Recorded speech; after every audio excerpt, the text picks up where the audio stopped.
மகிமை இயேசு கிறிஸ்து நாமத்தில் வாழ்த்துக்களையும் வழங்கியிருக்கிறேன். அன்று நாம் பார்க்க போகிறது இயேசு கிறிஸ்துக்கு நம்மளுக்கு என்ன ரிலேஷன்ஷிப் பரிசுத்தம்னா சொல்லுகிறது அதை நான் பார்க்க போகிறோம். இதை நான் பார்க்கும்பொழுது மத்தேயு 12:46 இருக்கிற வசனங்கள் உதவியாக இருக்கும். 46, அதாவது மத்தேயு 12:46. இப்படி அவர் ஜனங்களோடு பேசுகையில் அவருடைய தாயாரும் சகோதரர்களுக்கு பேச வேண்டும் என்று வெளியே நின்றார்கள். இயேசு ஒரு மீட்டிங்கில் பிரசங்கம் பண்ணிக்கிட்டு இருக்காரு. இப்போ என்ன ஆகும்னா இயேசு தாயாரும் அவருடைய சகோதரரும் இயேசு கிறிஸ்து பேசணும்னு வந்திருக்காங்க பாருங்கள். அப்போது 47 வசனம்னா, அப்பொழுது ஒருவன் அவரை நோக்கி, உம்முடைய தாயாரும் உம்முடைய சகோதரரும் உம்முடைய பேச வேண்டும் என்று வெளியே இருக்கிறார்கள் என்றான். அதை ஓடி வந்துடுறான். இயேசு கிறிஸ்துவே, உங்கள் தாயார் உங்களுடைய சகோதரர் எல்லாரும் வந்திருக்காங்க, உங்ககிட்ட பேசணும் வந்திருக்காங்க அப்படின்னு சொல்லி சொல்கிறாரு. சரிதானே? அம்மாவும் சகோதரர் வந்திருக்காங்க, உங்கள்கிட்ட பேசணும் அப்படின்னு சொல்லுவோம். நம்ம என்ன ஒரு மீட்டிங் வரும்போது என்ன சொல்லுவோம், நம்ம இதை வந்துடுறேன், அவர் அதை இன்வைட் பண்ண சொல்லி நான் வந்துடுறேன், நான் பேசுகிறேன் அப்படின்னு சொல்லுவோம். நான் இயேசு கிறிஸ்து சொல்லிடுறேன் 48ஆம் வசனத்தில், தம்மிடத்தில் இப்படி சொன்னவனுக்கு அப்பிரயத்தனமாக என் தாயார் யார் என் சகோதரர் என்று சொல்லி சொன்னார். அவர் சொன்னார்ல, உங்களுடைய சகோதரர் உங்களுடைய தாயார் வந்திருக்காங்கன்னு சொல்லல, அவரை பார்த்து சொல்லாது, என் தாயார் யார் என் சகோதரர் யார் என்று சொல்லி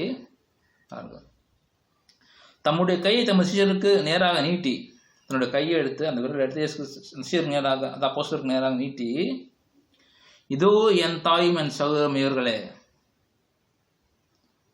புரியுதுங்களா? அது அதாவது பிளட் ரிலேஷன், சொந்த பிளட் ரிலேஷன் இருக்கிற அந்த சொந்தமும் இல்லை. யாரெல்லாம் தினவசனை கேட்டு அது மன்னிக்கிறார்களோ அவர்கள் தான் இதோ என் தாயும் என் சகோதரர் இவர்களே என்று சொன்னது. யாரை பார்த்தோன்னா ஈஸ்வரர்களை பார்த்தா அப்போஸ்தலரை பார்த்தா சொன்னார்.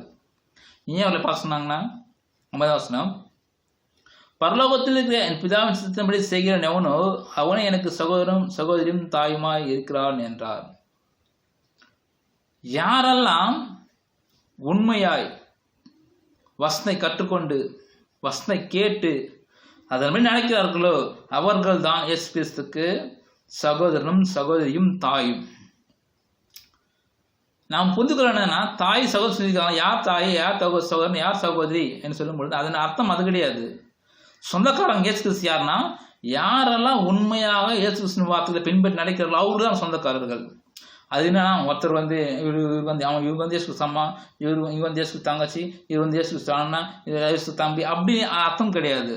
சொந்தக்காரர்கள் யாரெல்லாம் உண்மையாக தேவனத்தை வாசித்து அது நடக்கிறார்களோ அவர்கள் தான் இயேசு கிறிஸ்துக்கு தாயும் சகோதரும் சகோதரியும்.